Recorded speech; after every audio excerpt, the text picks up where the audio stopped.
Hello mga kabiyan! Good afternoon! It's me again. So, ayun na. May nag-reach out sa akin kagabi about doon sa Ola na yan. Yes, his auto disbursement sila. O mga ka-OBRI. Alam nyo talagang hindi out of topic talaga tong aking inaano rito. Kasi nga, minsan, alam nyo, mga ka-OBR, wag na lang tayo, lalo ng mga housewife. Wag tayong naboboard, tapos mga Ola yung napapagdiskitaan natin kahit napakaraming feeds sa ating mga na dumadaan sa ating mga FB or kahit na anong games.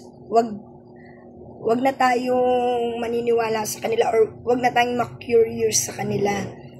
Tulad niyan, na-curious lang, nag-auto-disburse, ngayon nanggugulo na. Kung sino man yung mga hinaharas niyang Ola na yan, magsama-sama tayo. Chat kayo dito. Sama-sama tayo. Tapos punta tayo ng Cybercrime Division at saka ng NBI and PNP Cybercrime Division para ma-report sila. Sama-sama tayo, comment kayo dito. Sasagutin ko mga comment nyo. Promise.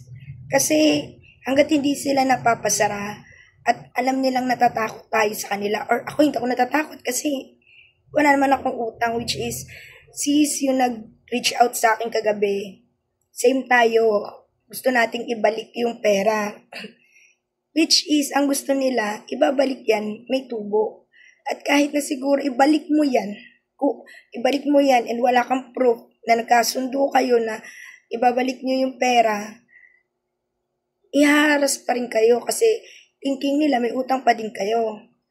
Huwag kayong matakot pag inaras kayo. Screenshot nyo lahat ng harassment, lahat ng calls na ginagamit nila sa inyo. Lalo na pagka nangharas na sila sa mga contacts nyo through email, chat, or whatever.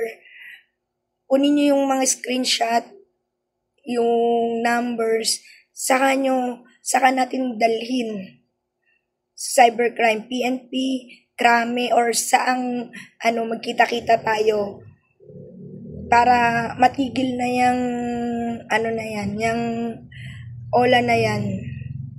Ang galing nga, nag-comment sila sa post ko sa Facebook. Pero hindi sila sumasagot ng tawag. And yung dinidiin nila is kailangan kong bayaran yung supposed to be daw na utang ko. Hindi nga ako umutang. Maraming mga kapagpatunay na automatic disbursement kayo. Na pagka chinachat kayo or ini-email kayo, pag in-email kayo, hindi kayo nagre-reply. Para saan yung email nyo? Para saan yung contact service center ninyo na email kung hindi kayo sasagot? May nag-email sa akin, nung sinagot ko, hindi naman kasi deactivated na yung email ad. So, anong purpose ng email ninyo? Purpose ninyo magtago? Okay, sige, ganito na lang. Kung sino man yung mga hinaharas nila, sama-sama tayo para mapakulong na yung mga yan. Kasi, mismong PNP and NBI na mismo nagsabi na illegal sila. Huwag silang entertainin. So, anong gusto ninyo? Binabalik namin yung pera. Ayaw nyo tanggapin. Ini-email kayo, nire-reach out kayo, ayaw nyo namang sumagot. Maniningil kayo, hello. Wala nga ginutang nag-automatic disbursement nga, di ba? Kasi ganun ang ginawa nyo sa system nyo. Na mag-automatic disbursement. Napakagaling. Ang galing ng programmer nyo.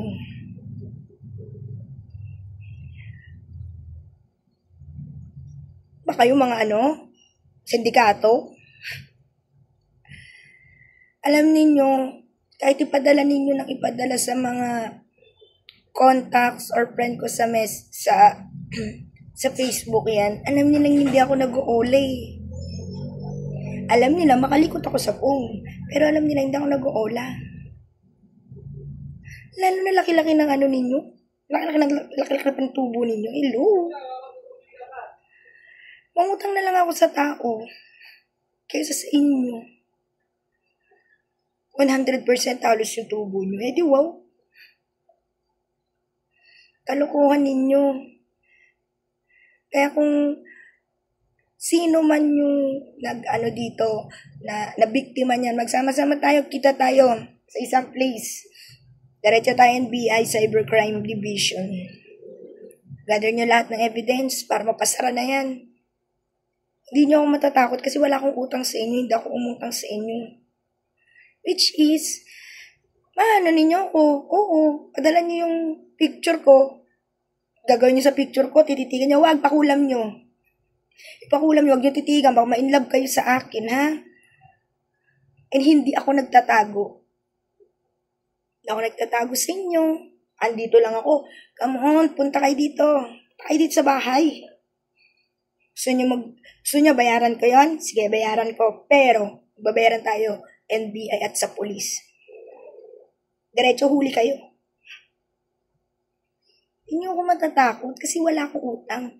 At ako, ang katwiran ko, as long as hindi ako umutang at wala akong ginawang kasalanan, hindi ako matatakot. Nandyan yung pera. Hanggang ngayon nga, oh. Diba sabi sa akin, gastusin ko na. Ayokong gastusin. Andyan pa rin, oh. Nanahimik yung buhay. Padala-padala kayo ng pera. Ayun, ayaw nyong pumayag. Hindi naman ako nagsabing mangutang.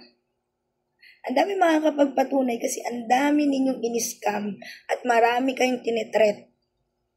Ang dami ninyong tinitreat na mga in-automatic disbursement nyo. O kaya yung mga in-automatic disbursement nyang ola na yan.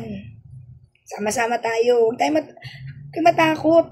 Kung ba't kayo matatakot kung in-automatic disbursement din yung ginawa sa inyo? Kayo matakot. And kung willing kayong ibalik natin. Pero dapat kaharap sila. Kaharap sila sa NBI. Pakita nila lahat ng documents nila. Eh, illegal naman sila. Wala silang register sa SEC. Yun lang mga ka-OBR. Out of topic talaga to. Pero kasi nakakainis na kasi. Ang lakas ng loob ninyo mag-comment sa post ko.